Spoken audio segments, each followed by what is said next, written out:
Hello mga suki. Ayan, ipe-flex ko lang yung aming mga paninda. Ayan. Oh, di ba? Tapos mamaya ipapakita ko sa inyo yung ibang mga gawa na aming master mechanic. Ayan, hello mga suki. Ayan po, ang motor po niya ay Aerox. O, di ba? Ang ganda ng kulay niya. Kulay avocado na naman. Ayan. Ginagawa ng ating mga Master Hugo yan at saka si Master Jesnor. Ayan. O, di po ba? Ang ganda. Ang laki ng motor na yan, pero ang nagda-drive niyan ay babae. Lady driver.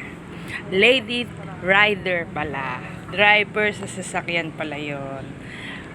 Lady rider. O, di ba? Ayun si ma'am. Siya ang may-ari nun. O, di ba? Ang galing-galing niya. Ako, hindi ako marunong magmotor kahit bike. O, di po ba? Ayan. Ang ginagawa po sa kanyang motor, nililinisan po muna ni Master Jesnor. Ayan po, kiniklining po niya yung tinatawag na gilid. Ayan po, ayan o. Pinapaliguan yan. Tapos, ni-sprayan ng degreaser para malinis po. Tapos, pinalitan ng clutch lining niya. Clutch spring at saka pump belt. Yung pump belt niya, ang inilagay na yung original kasi everyday gamit naman ni ma'am yan. Kaya original na ang kinuha niya. Ayan po. Ganyan po kabusisi ang aming mga master mechanic. Pag sinabing linis, talagang pulido sila sa paglilinis. Para nga naman wala na silang back job. Ayan, sa mga gusto pong magpagawa, ayan po. Ayan po yung mga pinapalitan ni ma'am. Ayan, original po yung pump belt na pinalagay niya.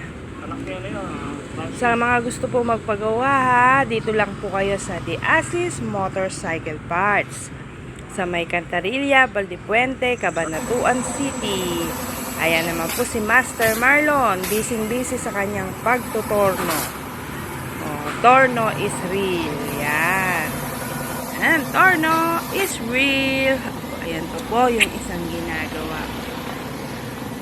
Diba? Busy ang ating mga master ngayon. Ayan naman, Rider 150. Mukha lang silang magkakamukha ng motor pero kanya-kanya po silang mga brand. O, busy ang ating mga master. Pagbutihin nyo mga master. Ayun, nasa isang gilid si Master CJ, si Master Marlon. Busy sa kanyang mga tinutorno. O, di po ba? Akala nyo kadali-dali lang pero mahirap din palang gawin yan. Mukha lang madali sa paningin. Ayan po, si Master Hugo, busy din sa isang gilid at ang ating ibang mga customer ay nag-aantay sa kanilang mga pinagagawa. Ayan po, may mga kolong-kolong pa. Salamat sa mga tiwala, mga suki. Balik lang po kayo ng balik. Ayan, ayan po ako siya namin. Ayan yung ibang mga nangyari na mga nakaparada na dyan. Yung iba, binabantayan nila, yung iba naman yun lang po.